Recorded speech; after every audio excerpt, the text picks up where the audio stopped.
France, 1944. The ruins of a small Norman village smolder under the gray morning light. Broken church bells hang twisted above shattered rooftops. Through the fog, the sound of engines rumbles. Deep, metallic, determined. A group of German officers, binoculars raised, watches from the edge of a barn. One smirks. Amerikanische Spielzeuge, he mutters. American toys. Before them, a column of Sherman tanks crawls into view, their olive-drab hulls glistening with dew and soot. The Germans know these machines. Light armor, short gun, easy to burn. The so-called Tommy cookers. Then it happens, a Sherman at the front halts. Its turret turns with eerie precision toward a farmhouse fortified with German troops. The cannon roars, a violent, deafening crack that tears through the air. The shell smashes through the stone wall like paper. A plume of smoke and debris erupts. Seconds later, silence. The officers lower their binoculars, stunned. The wall wasn't just damaged, it was obliterated. Was für eine Waffe ist das? One whispers. What kind of gun is that? It was no ordinary Sherman. It was the new M4A3E8, the Easy 8. Faster, deadlier, reforged from the lessons of every broken battlefield before it. And that morning, German confidence in their armored superiority began to crack, one stone wall at a time. Before the first Sherman ever rolled into Europe, German tank crews had already written it off. The Wehrmacht's armored divisions, forged in the blitzkrieg storms of Poland, France and Russia believed they had built the supreme instruments of modern war. Their panzers were more than machines. They were symbols of engineering pride, precision, and power. Names like Tiger, Panther, and King Tiger carried weight, whispered with reverence in the halls of the Panzerwaffe. By contrast, to German officers, the American M4 Sherman looked almost comical, a boxy, upright tank with thin armor and a gun that, on paper, seemed decades behind their own. It was mass-produced, standardized, and painted in dull olive green. To them, it looked like an industrial product, not a weapon of war. In truth, that was exactly what it was, the ultimate expression of American industrial might. When the United States entered World War II in December 1941, it faced a staggering logistical challenge. It needed to equip not only its own expanding army, but also its allies through the Lend-Lease program, Britain, the Soviet Union, and Free France. The Sherman became the backbone of this effort. By 1945, nearly 50,000 Shermans had been built, more than all German tanks combined. Quantity became its own form of strategy. Where Germany sought perfection in every tank, America sought efficiency, a machine that could be built fast, transported anywhere, repaired easily, and still get the job done. But this came at a price.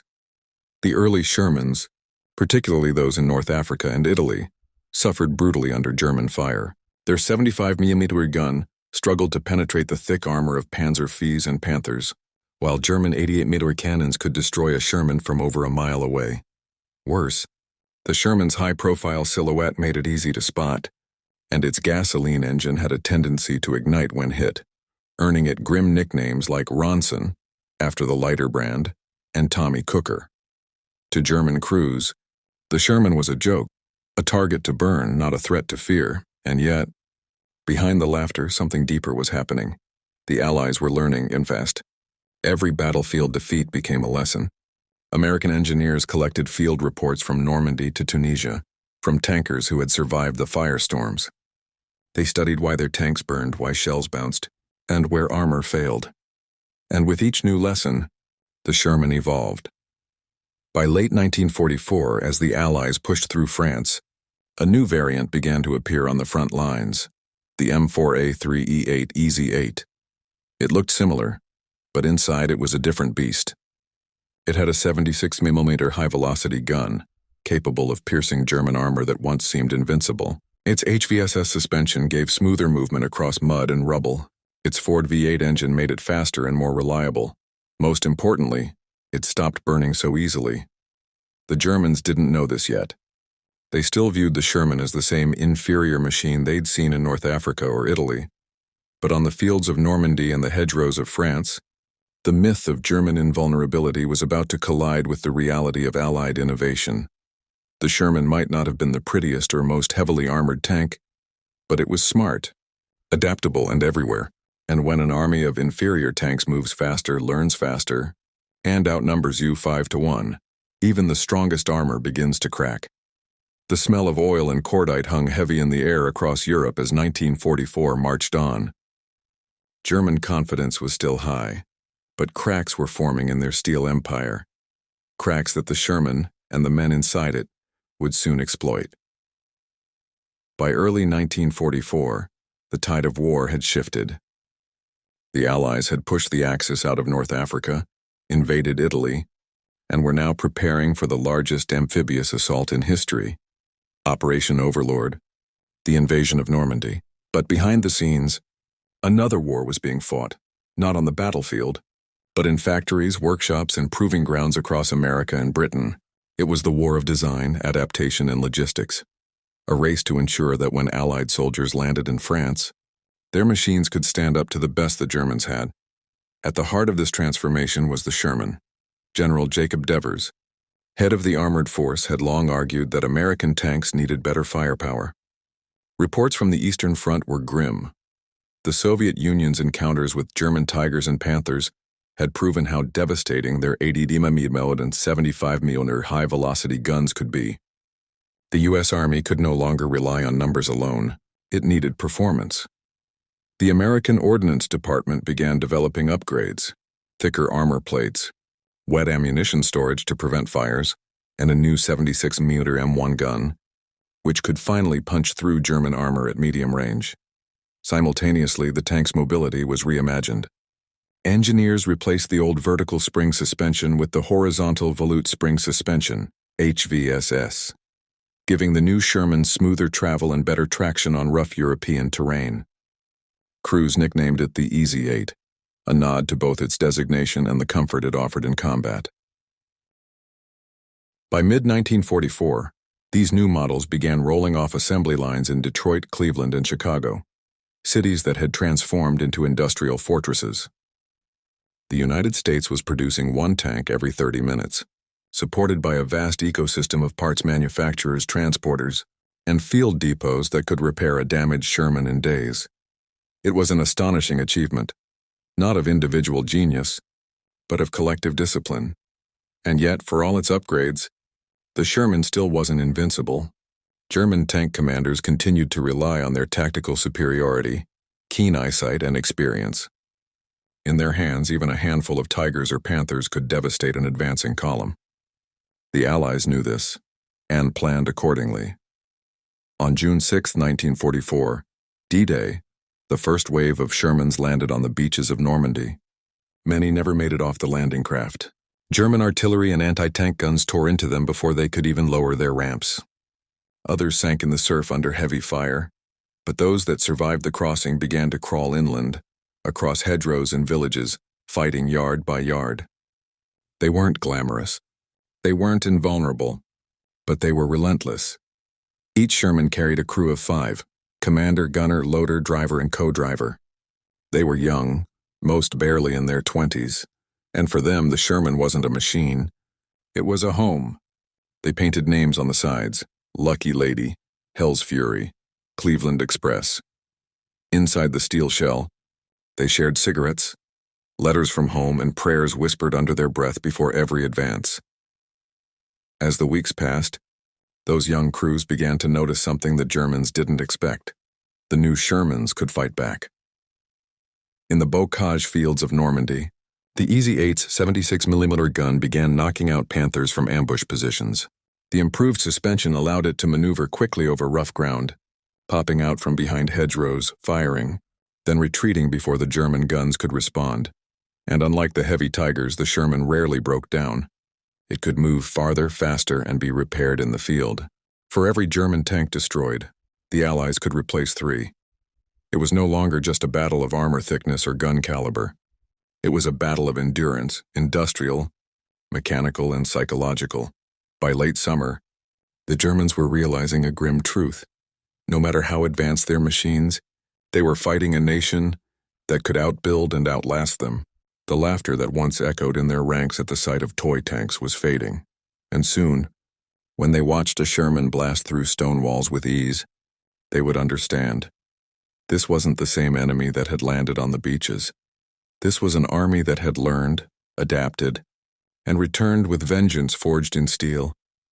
The fields of Normandy were about to become the testing ground for this new chapter of armored warfare, where arrogance met adaptation, and where the legend of the Easy Eight would be written in dust and fire. Every Sherman tank carried more than just armor and ammunition. Inside it lived a beating heart, 5 men bound together by fear, duty, and the thin hope of survival. They were rarely veterans. Most were young, barely old enough to vote, fresh out of training camps in Kentucky, Georgia, or California. Many had never seen Europe before stepping into their steel home. Yet in the roar of the engine and the rattle of the treads, they found brotherhood. Each man had his role, his world within that narrow, metallic space. At the front sat the driver, hunched over the controls, eyes fixed on a periscope slit no wider than a postcard. He couldn't see the battlefield, only fragments, flashes of sky, dirt, and movement. His world was vibration and instinct. Beside him, the assistant driver manned the machine gun, ready to sweep through infantry or spot threats. Behind them, perched in the rotating turret, were the gunner, loader, and commander, the brains and reflexes of the crew. Communication was everything. Every word mattered. A single command, on target, bear, could mean life or death. Inside, the air was hot and heavy with oil fumes. The floor was littered with shell casings and ration tins. They ate when they could, slept when they could, and prayed when the engine stopped, because silence on the battlefield often meant danger was near. Despite the conditions, morale was high. The Sherman was cramped, but it was familiar.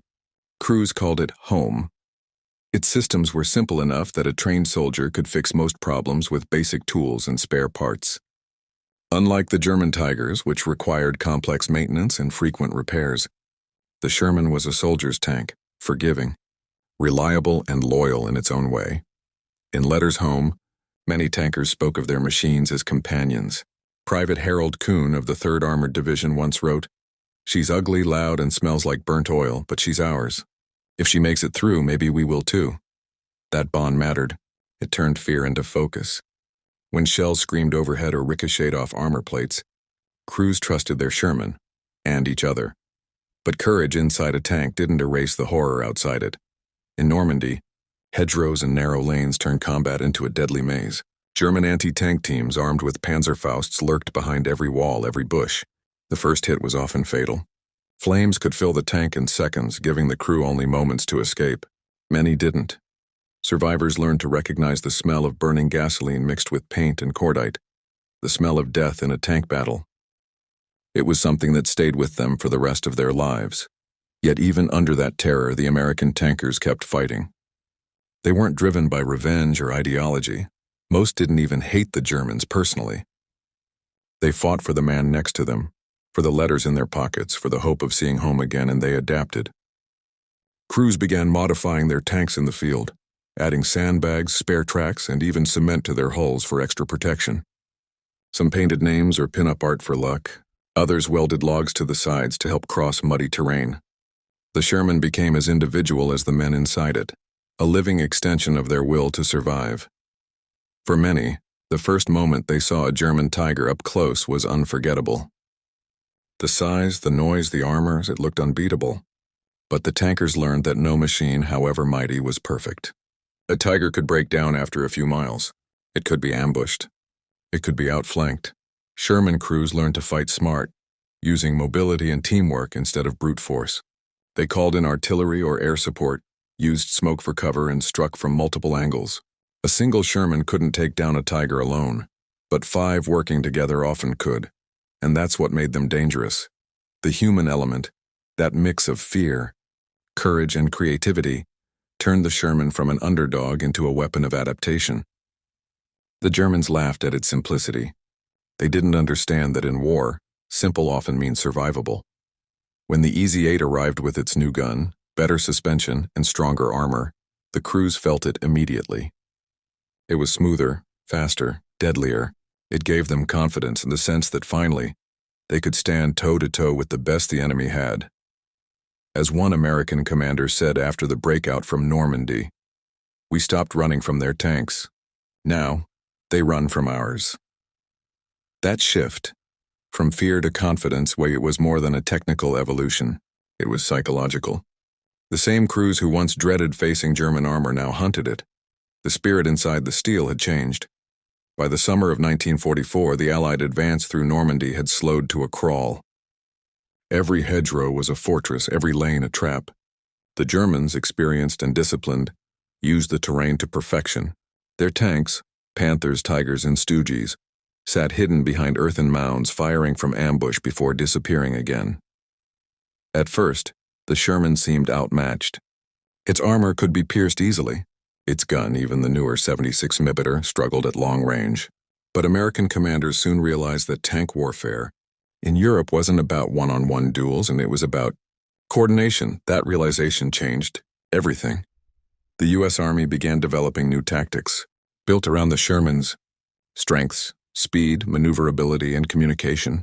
Every Sherman carried a reliable radio, something many German tanks still lacked in quantity. This meant American crews could coordinate in real time, flanking enemy armor, calling in artillery, and relaying enemy positions instantly. The German tanks might have been stronger, but they were slower to react. In the Bocage country, American units perfected the art of swarming tactics. Instead of facing a German tank head-on, multiple Shermans would attack from different directions. One would draw fire, while the others circled around to strike from the side or rear, the vulnerable spots even on the mighty Tiger. It wasn't about pride. It was about survival. And it worked. The 76-centimeter high-velocity gun gave the Sherman just enough bite to penetrate a Tiger's flank at close range, while its mobility allowed it to get there. Once the Germans realized they were being outmaneuvered, their confidence began to waver. Meanwhile, the Sherman's adaptability allowed it to evolve beyond its original purpose. Variants began appearing across Europe, each one a specialized answer to a battlefield problem. There was the Sherman Firefly, a British modification armed with the fearsome 17-pounder gun, capable of destroying even a Tiger from 1,000 meters. There were dozer Shermans, fitted with blades to clear obstacles, and flamethrower Shermans used to flush out entrenched infantry. Everywhere the Allies went, the Sherman was there in some form, reshaped to meet the fight. It wasn't the most powerful tank, but it was the most versatile. That versatility became crucial during Operation Cobra, the American breakout from Normandy, in late July 1944. General Omar Bradley unleashed over 1,500 bombers to smash a hole through the German lines near St. Lo. Once the smoke cleared, Sherman units surged through the breach, dozens, then hundreds, rolling forward across shattered fields and burning wreckage. This was where the Sherman's reliability shined. German tanks often broke down after long marches. The heavy Tigers needed constant maintenance and consumed enormous amounts of fuel, something Germany was running out of. But the Sherman kept moving, its powerful Ford engine humming relentlessly. In a matter of weeks, the Allies advanced farther than they had in months. Town after town fell. German units, unable to regroup or resupply, began to collapse under the pressure. To the Germans, it must have seemed impossible. The same weak tanks they had once mocked were now everywhere, coordinated, relentless, and effective. The psychological impact was devastating. A German officer later wrote, "Wherever we turned, the Shermans were already there. You could destroy one, but 10 more came. It was like fighting the ocean." Beyond the battlefield, the Sherman's presence represented something deeper, the full force of American industrial power and organizational efficiency. Every destroyed tank could be replaced in days. Spare parts arrived by the ton. Mechanics in field depots could swap out engines overnight. The Allies didn't just fight battles, they maintained momentum. By contrast, every lost German tank was a strategic wound. Each Tiger destroyed meant weeks of production and resources lost. Each Panther burned meant fewer reserves for the Eastern Front. The Sherman had turned the war of machines into a war of endurance, and endurance was something the Allies had in abundance. Even on the human level, that advantage showed. Crews rotated, rested, and received replacements quickly. German tankers, overworked and undersupplied, often fought until exhaustion. Their once superior training could no longer make up for the imbalance in numbers and logistics. By autumn 1944, the Sherman wasn't just surviving the battlefield, it was dominating it. Not through fear, but through persistence. Not through superiority, but through adaptation. In essence, the Sherman redefined what a tank could be. It proved that warfare wasn't only about who built the deadliest weapon, but who could keep fighting when everything else fell apart. As the Allies pushed toward Germany, the sound of Sherman engines became the soundtrack of liberation, a mechanical heartbeat rolling eastward through the rubble of occupied Europe. The tank that had once been mocked was now the symbol of unstoppable advance. December 1944. The forests of the Ardennes were buried under a silent sheet of snow. Frost covered the branches, muffling the sound of engines and boots. The air was still, the kind of stillness that comes before something terrible.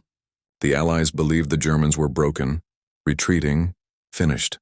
Many American divisions were resting, spread thin along the Belgian front. Their Sherman tanks sat parked under pine trees, their crews warming hands over makeshift fires, unaware that one of the most brutal battles of the war was about to begin. Then, in the pre-dawn darkness of December 16th, the woods erupted. From the fog rolled the Panzer Lehr Division, SS Panzer units, and Kampfgruppe Piper, elite German formations armed with the latest Panther and Tiger II tanks. Their mission: smash through the American lines, capture Antwerp, and split the Allied front in two. It was Hitler's last gamble, the Battle of the Bulge. The first American units caught in the attack were outgunned and overwhelmed. Shermans burned in the snow, their crews fighting desperately with rifles and bazookas as German armor advanced through the white wilderness. Entire villages were swallowed by the offensive. For days, chaos ruled. At first glance, it seemed the Germans had regained their old power. The Tiger II, or King Tiger, was the most formidable tank ever fielded in Europe. 70 tons of steel with a 80mm K-43 gun, capable of destroying a Sherman from over 2 kilometers away. Its armor was so thick that most Allied shells simply bounced off. But power has its price. The heavy German tanks guzzled fuel that no longer existed in quantity. Many broke down in the cold. Others ran dry before reaching their objectives. And as the offensive slowed, the Americans began to regroup. In Bastogne, in Saint-Vith, in every frozen valley of the Ardennes, the Shermans returned, often outnumbered but never outmatched in spirit. Crews fought from ambush, hiding behind snowbanks, rubble, and barns. They used their superior radios to coordinate fire and call in air support. The M4A3E8 Easy 8, with its improved suspension and 76mm gun, proved its worth in the deep snow, mobile, reliable, and far less likely to freeze than the temperamental German beasts. One engagement near the town of Celles became legendary. A group of American Shermans from the 2nd Armored Division faced off against advancing Tiger IIs. The Americans knew they couldn't penetrate the front armor, so they lured the Germans into the open, flanking from side roads and ridgelines. The lead Sherman fired. A 76mm shell struck the side of a King Tiger, punching through and igniting its fuel. Another Tiger turned to engage, exposing its weaker rear to a second Sherman. Within minutes, 2 of the supposedly invincible tanks were burning in the snow.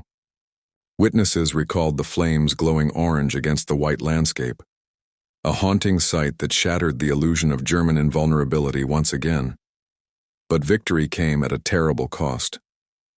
The Ardennes was not just a battle of machines, it was a struggle of endurance fought in sub-zero temperatures through blizzards and starvation. Crews slept inside their tanks to stay warm, their breath freezing on the metal walls. Fuel was rationed, ammunition scarce. Many Shermans were immobilized simply to serve as artillery, firing from fixed positions. In the chaos, ordinary soldiers became legends. At Bastogne, surrounded and cut off, the 101st Airborne Division and attached Sherman units held out against repeated assaults. When German officers demanded surrender, Brigadier General Anthony McAuliffe famously replied with a single word: nuts. The Shermans fought beside paratroopers, their cannons blasting through the fog, their engines roaring defiantly in the freezing air. Every shell fired, Every wall breached became a symbol of resistance. As days turned into weeks, the tide turned once again. The weather cleared. Allied air power returned to the skies. American fighter bombers strafed German convoys in columns, destroying tanks stranded without fuel.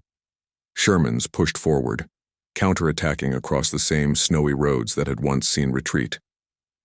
By January 1945, the German offensive had collapsed. Its tanks abandoned, its fuel gone, its soldiers frozen in the woods they had hoped to conquer. The Battle of the Bulge had cost the Allies dearly, over 19,000 American dead, but it had also broken the last offensive strength of the German army. The once feared Tiger and Panther divisions were crippled beyond recovery.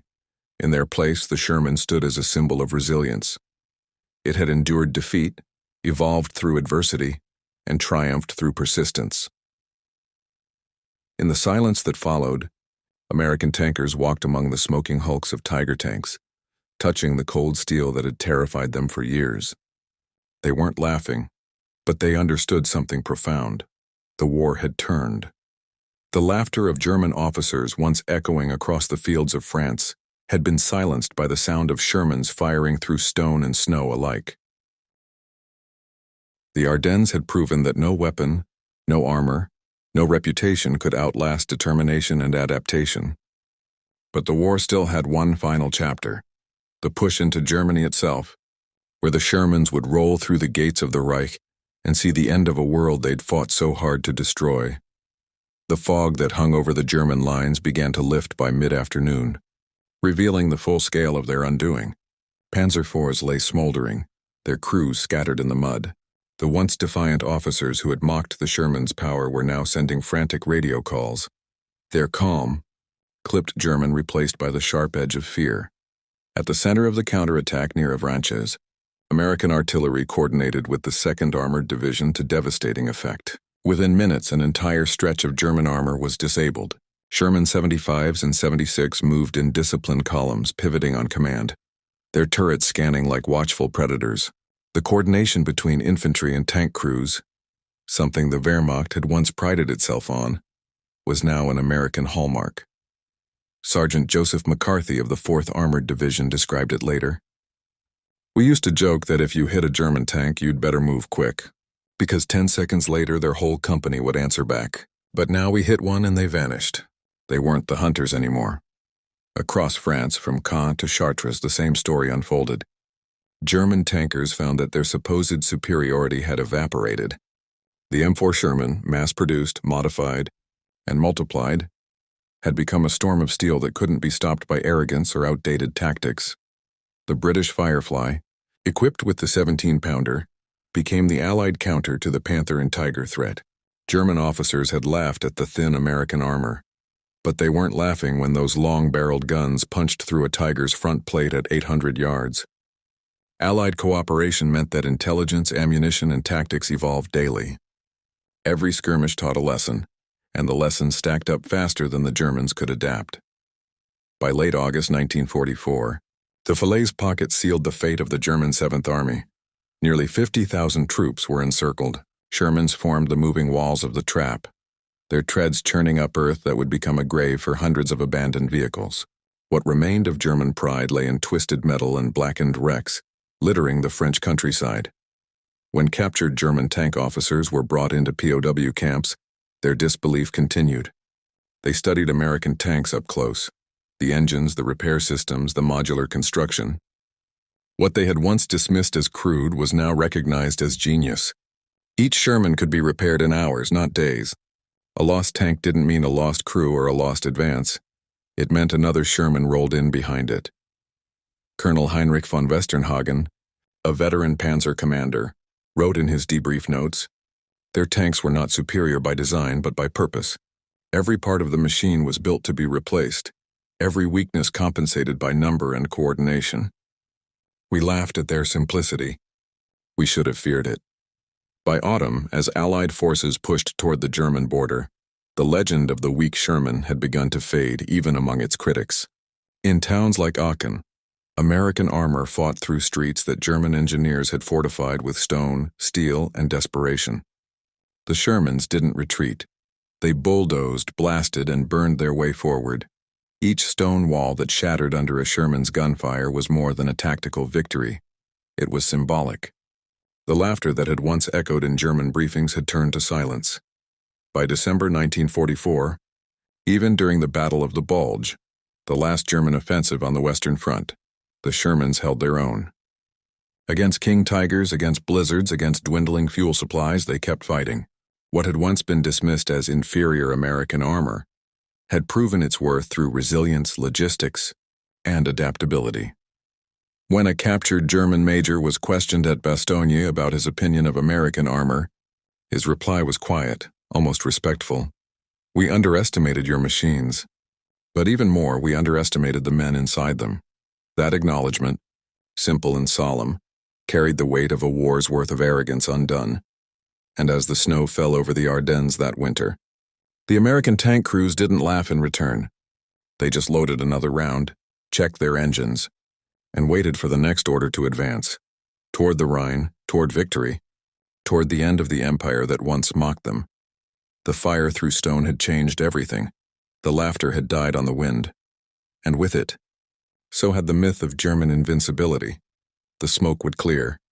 But the lessons of that battlefield, of arrogance shattered and adaptation rewarded, would shape tank warfare for generations to come. The war was nearing its end, but its consequences were only beginning.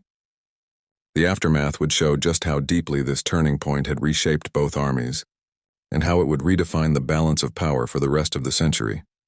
When the war in Europe finally ground to a halt in May 1945, the fields of France, Belgium, and the Rhineland were still littered with the metallic remains of the conflict. Dozens of Sherman tanks sat motionless beside the burned-out husks of German Panthers and Tigers, an unintentional museum of industrial philosophy and tactical adaptation. For the Germans, the realization came too late. Their war machine, once the envy of the world, had collapsed under its own complexity. The Tiger, the symbol of German might, required thousands of man-hours to build and days to repair. It guzzled fuel at rates the shrinking Reich could no longer sustain. In contrast, American factories had produced over 49,000 Shermans, more than all German tanks combined. Quantity had become quality.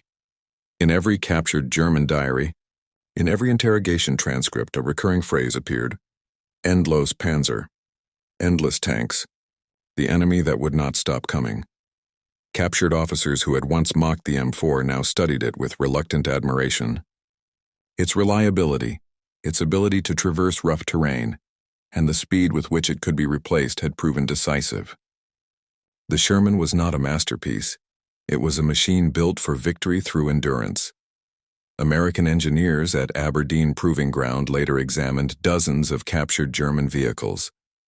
Their findings confirmed what the battlefield had already shown. Over-engineering had crippled the Wehrmacht. Many Panthers and Tigers had been abandoned intact, their transmissions jammed or engines overheated. German precision, once their pride, had become their weakness. Meanwhile, the American logistical chain, stretching from Normandy's beaches to the heart of Germany, remained one of the greatest feats of military organization ever achieved. Fuel, ammunition, spare parts, food, every Sherman had what it needed when it needed it. It was a triumph of supply over spectacle.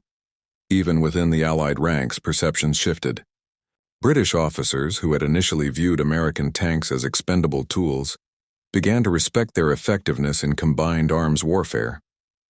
The British Firefly variant became a cornerstone of their armored doctrine, and lessons from American adaptability soon influenced post-war tank designs across NATO. Yet, amid all this, the soldiers who fought inside those machines rarely spoke of pride. For many, the war's end was quiet, hollow. They had survived not because their tanks were invincible, but because they had learned to fight smarter, to use terrain, teamwork, and timing. In a letter home, Lieutenant Robert Bob Kendall of the 3rd Armored Division wrote, "We never called our Shermans the best. We called them what they were, good enough. And in war, good enough in the hands of many can beat perfect in the hands of few." In Germany, the same sentiment took root among the defeated. Former Panzer officers studied Allied reports with a sense of disbelief. Many confessed that their own command structure had blinded them to reality, chasing perfection instead of practicality. The Tiger might have been a masterpiece of steel, but the Sherman was a masterpiece of warfighting philosophy. As the Nuremberg trials began and Europe rebuilt from ruins, the contrast between the two war machines became symbolic of the nations that built them. Germany's precision had aimed for supremacy. America's pragmatism had aimed for victory. Both had achieved their design goals, but only one had survived history. By 1946, the Sherman had spread far beyond the battlefields of Europe. It rolled through the deserts of North Africa, the hills of Korea, and the borders of Israel and Egypt. Everywhere it went, it carried the legacy of that moment, the moment when the world learned that efficiency and adaptability could outlast arrogance and complexity. The laughter that once echoed across German barracks had long since faded into the archives of history. What remained were the rusted hulks of tanks that once embodied an empire's confidence, and the humble machines that proved that wars are not won by pride, but by persistence. The shadow of the Sherman would linger in every armored doctrine written after 1945, and its story, born from ridicule, forged in fire, would become the defining lesson of modern warfare. From Normandy's hedgerows to Berlin's rubble, the sound of the Sherman's engine had become the rhythm of victory. In the months that followed Germany's surrender, Allied occupation forces found themselves face to face with the men who had once mocked them. Former Wehrmacht officers, now stripped of rank and power, were interviewed in makeshift interrogation rooms across Bavaria and Hesse. The irony was hard to miss. Men who had once commanded Tigers and Panthers now traveled in captured American jeeps, guarded by soldiers they once called amateurs. When questioned about the Sherman, their tone had changed. General Hasso von Manteuffel, one of Germany's most respected panzer commanders, admitted in 1946, "The Americans did not win because their tank was better. They won because they understood what war required. Simplicity, repairability, numbers. These things we forgot while chasing perfection." His statement echoed what many captured officers had begun to understand, that warfare was no longer a contest of craftsmanship, but of logistics, strategy, and endurance. In the Allied camps, American officers compiled vast reports comparing armor performance across the war. The Sherman, despite its vulnerabilities, consistently scored high in operational readiness. Nearly 80% of the tanks in service remained functional at any given time. For the Germans, that figure was rarely above 50%. When post-war tank design began in earnest, these reports became blueprints for the next generation. The M26 Pershing, and later the M48 Patton, were direct evolutions, combining the Sherman's mechanical reliability with greater firepower and protection. German engineers, too, contributed under Allied supervision, their experience now redirected toward peace. But the deeper legacy of the Sherman wasn't in steel or design. It was in doctrine. American command had proven that flexibility, coordination, and logistics could achieve what brute strength could not. Armored warfare was no longer about who had the heaviest gun, but who could keep fighting when the battle dragged on. On the German side, tank crews returning from captivity often spoke of their shock at how the Americans operated. They recalled prisoners being treated with respect, being given food and shelter, in some cases, better than what they'd received under their own command during the war's final months. In one documented instance from a POW camp near Reims, a German sergeant who had served in a panzer division told an American guard, "You feed us as you fed your own. If your tanks are made as your hearts, then we understand why you won." Such exchanges reflected a transformation that went beyond machines. The war had revealed something deeper, that industrial might and moral conviction could align to form a new kind of power. By 1947, Europe's cities were still in ruins, but the old ideas of invincibility had crumbled alongside them. The German belief in technological superiority had given way to humility. The American belief in mass production and teamwork had been validated, not just by victory, but by the endurance of their methods. Even decades later, military historians would continue to debate the Sherman's reputation, whether it was underpowered, underarmored, or misunderstood. But on one point most agreed: the Sherman did what it was meant to do. It won wars. Its impact reached far beyond its era, from the Korean hills to the deserts of the Middle East, From training fields in Latin America to museums in Europe, the Sherman's engine note became the echo of Allied pragmatism, a sound that marked the rise of modern warfare. In 1951, as the Cold War set in and nations armed themselves once again, a former U.S. general stood before Congress and said, "The German tanks were better. Ours were enough. And in the end, enough is what wins." That simple truth, learned through years of fire and sacrifice, became one of the most profound lessons of the 20th century. The Sherman had not just survived the laughter, it had buried it beneath stone, beneath steel, beneath the pride of those who thought war was a contest of brilliance rather than endurance. Its treads had carved the path from Normandy to Berlin, and its legacy carved the philosophy of every army that followed. The war was over, but its echoes, mechanical, moral, and human, would roll on for generations. The smoke had cleared. The world had changed, and from that silence a new kind of strength had been born. History often remembers the victors by their weapons. The Spitfire, the T-34, the Tiger, each became a symbol of national pride, a reflection of design philosophy and identity. But the M4 Sherman stood apart. It was never glamorous, never the centerpiece of propaganda. It didn't roar with menace or gleam with intimidation. Yet quietly, persistently, it became the machine that defined victory. The Sherman story was not one of perfection, but of purpose. It wasn't the strongest tank, nor the most heavily armed, but it was the most available. It was a soldier's companion, a mechanic's dream, a commander's reliable promise. It was built to move, to fight, to return, and when it fell, another stood ready behind it. In war, that reliability mattered more than myth. The Germans built monuments of steel, masterpieces that embodied a nation's obsession with supremacy. But those masterpieces were brittle, too heavy to move, too slow to produce, too fragile to sustain. America's war engine, by contrast, understood something deeper, that victory is a question of rhythm, not spectacle. The side that keeps moving wins. In that way, the Sherman was more than a tank. It was a philosophy in motion. Its treads carried not just armor, but the weight of an industrial democracy at war. It proved that efficiency could triumph over elegance, and that courage, multiplied by numbers, could outlast fear dressed in armor. When German officers laughed at the Sherman's simplicity, they saw a machine. What they missed was the system behind it, the supply chains, the engineers, the convoys, the unity of purpose that stretched from Detroit to the beaches of Normandy. By the time they realized it, it was too late.